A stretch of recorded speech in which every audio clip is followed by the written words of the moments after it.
ഇന്നത്തെ recipe chocolate ആണ്. വെറും 3 ഇൻഗ്രീഡിയൻസ് വെച്ചിട്ട് വളരെ എളുപ്പത്തിൽ നമ്മുടെ വീട്ടിൽ ചോക്ലേറ്റ് എങ്ങനെയാണ് തയ്യാറാക്കുന്നത് നോക്കാം. ഈ ഒരു ചോക്ലേറ്റ് സെറ്റ് ആവാൻ വേണ്ടിയിട്ട് ഫ്രിഡ്ജിൽ വെക്കേണ്ട ആവശ്യമൊന്നുമില്ല. എത്ര സമയം വേണമെങ്കിലും നമുക്ക് ഈ ഒരു ചോക്ലേറ്റ് പുറത്ത് തന്നെ വെക്കാം, മെൽട്ടായി പോകുന്നില്ല. അപ്പം നല്ല ടേസ്റ്റി ആയിട്ടുള്ള ഈ ഒരു ചോക്ലേറ്റ് നിങ്ങൾ തീർച്ചയായും ട്രൈ ചെയ്ത് നോക്കണം. നിങ്ങൾ ട്രൈ ചെയ്ത് നോക്കിയിട്ടുണ്ടെങ്കിൽ നിങ്ങളുടെ കുട്ടികൾക്ക് ഒരുപാട് ഇഷ്ടമാകും, നല്ല ടേസ്റ്റാണ്. അപ്പോൾ നമുക്കിത് എങ്ങനെയാണ് തയ്യാറാക്കുന്നത് നോക്കാം. ആദ്യം ഞാൻ ഇതിന് വേണ്ടി 1/4 കപ്പ് കൊക്കോ പൗഡർ എടുത്തിട്ടുണ്ട്. ഈ ഒരു കൊക്കോ പൗഡർ നമുക്ക് അരിപ്പയിലിട്ടൊന്ന് അരിച്ചെടുക്കാം. അപ്പം ഒട്ടും തന്നെ കട്ടയില്ലാത്ത വിധത്തിൽ ഞാനിവിടെ കൊക്കോ പൗഡർ അരിച്ചെടുത്തിട്ടുണ്ട്. ഇനി നമുക്ക് വേണ്ടത് കണ്ടൻസ്ഡ് മിൽക്കാണ്. ഞാനിവിടെ 1 കപ്പ് കണ്ടൻസ്ഡ് മിൽക്കാണ് എടുത്തിട്ടുള്ളത്. ഈ ഒരു കണ്ടൻസ്ഡ് മിൽക്ക് നമുക്ക് കൊക്കോ പൗഡറിലേക്ക് ഒഴിച്ചു കൊടുക്കാം. ഇനി ഒരു കൊക്കോ പൗഡറും കണ്ടൻസ്ഡ് മിൽക്കും നന്നായിട്ടൊന്ന് മിക്സ് ചെയ്തെടുക്കണം. കൊക്കോ പൗഡർ നല്ലവണ്ണം കണ്ടൻസ്ഡ് മിൽക്കിൽ മിക്സായി വരണം. അപ്പം ഞാനിവിടെ ഒട്ടും തന്നെ കട്ടയില്ലാത്ത വിധത്തിൽ കണ്ടൻസ്ഡ് മിൽക്കും കൊക്കോ പൗഡറും മിക്സ് ചെയ്തെടുത്തിട്ടുണ്ട്. ഇനി നമുക്ക് ഈ ഒരു ചോക്ലേറ്റ് എങ്ങനെയാണ് തയ്യാറാക്കുന്നത് നോക്കാം. നമുക്ക് ആദ്യം ഈ ഒരു മിക്സ് ഒരു പാനിലേക്ക് ഒഴിച്ചു കൊടുക്കാം. നമ്മൾ എന്തിലാണോ ചോക്ലേറ്റ് തയ്യാറാക്കുന്നത് അതിലേക്ക് ഒഴിച്ചു കൊടുക്കാം. ഒരു നോൺ സ്റ്റിക്ക് പാൻ എടുക്കുന്നതായിരിക്കും ഏറ്റവും നല്ലത്. ഇനി നമുക്ക് ഫ്ലെയിം ഓൺ ചെയ്യുന്നതിന് മുമ്പ് തന്നെ ഈ ഒരു കൊക്കോ പൗഡറിൻ്റെയും കണ്ടൻസ്ഡ് മിൽക്കിൻ്റെയും മിക്സ് ഇതിലേക്ക് ഒഴിച്ചു കൊടുക്കാം. ഇനി നമുക്ക് ഇതിലേക്ക് ചേർക്കേണ്ടത് ബട്ടറാണ്. ഞാനിവിടെ 1 ടേബിൾ സ്പൂൺ ബട്ടറാണ് എടുത്തിട്ടുള്ളത്. ബട്ടർ മെൽട്ടായിട്ടുള്ള ബട്ടർ അല്ല.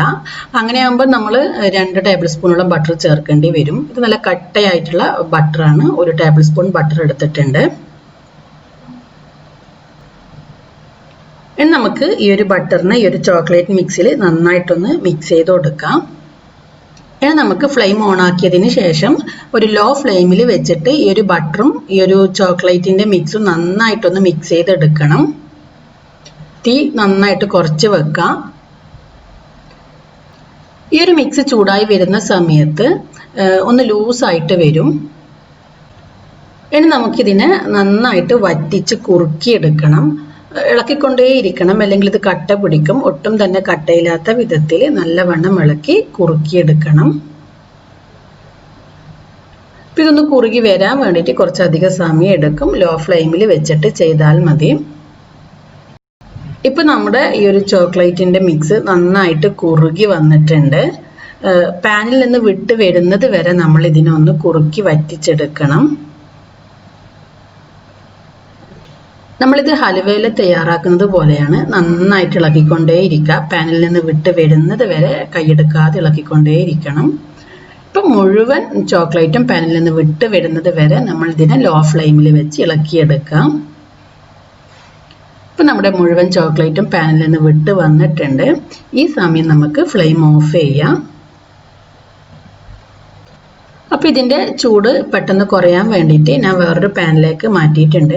ഇപ്പോൾ കുറച്ചുകൂടി ഒന്ന് കട്ടിയായി വന്നിട്ടുണ്ട്. ഇനി നമുക്ക് ചെറിയ ചൂടോട് കൂടി തന്നെ ഒരു സ്പൂണോട് കോരിയിട്ട് നമുക്കിതിനെ ഉരുട്ടിയെടുക്കാം. ഞാനിവിടെ ചോക്ലേറ്റ് ബോൾസ് ആണ് തയ്യാറാക്കുന്നത്. ഒരു സ്പൂൺ കൊണ്ട് കോരിയിട്ട് കയ്യിൽ വെച്ച് നമുക്ക് നന്നായിട്ട് ഉരുട്ടിയെടുക്കാം. നിങ്ങൾക്ക് ഇഷ്ടമുള്ള ഷേപ്പിൽ ഇതിന് ചെയ്തെടുക്കാം. അപ്പം മുഴുവനും ഞാൻ ഇതുപോലെ ബോൾസ് ആക്കി എടുത്തിട്ടുണ്ട്. നിങ്ങൾക്ക് എത്ര സമയം വേണമെങ്കിലും ഇത് പുറത്ത് തന്നെ വെക്കാം, മെൽട്ടായി പോകുമൊന്നുമില്ല. ഫ്രിഡ്ജിലൊന്നും വെക്കേണ്ട ആവശ്യമില്ല.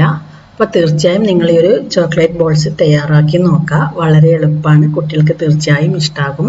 നമ്മൾ സാധാരണ ചോക്ലേറ്റിനെ അപേക്ഷിച്ചിട്ട് കുറച്ചൊരു സ്റ്റിക്കി ആയിരിക്കും, പക്ഷെ നല്ല ടേസ്റ്റാണ്. നിങ്ങൾ തീർച്ചയായും ട്രൈ ചെയ്ത് നോക്കിയിട്ട് ഇതിൻ്റെ ഫീഡ്ബാക്ക് അറിയിക്കാം. ഈ ഒരു വീഡിയോ നിങ്ങൾക്ക് ഇഷ്ടമായെങ്കിൽ ലൈക്ക് ചെയ്യാനും ഷെയർ ചെയ്യാനൊന്നും മറക്കരുത്. നിങ്ങൾ ഇതുവരെ എൻ്റെ ചാനൽ സബ്സ്ക്രൈബ് ചെയ്തിട്ടില്ലെങ്കിൽ സബ്സ്ക്രൈബ് ചെയ്യാനും മറക്കരുത്.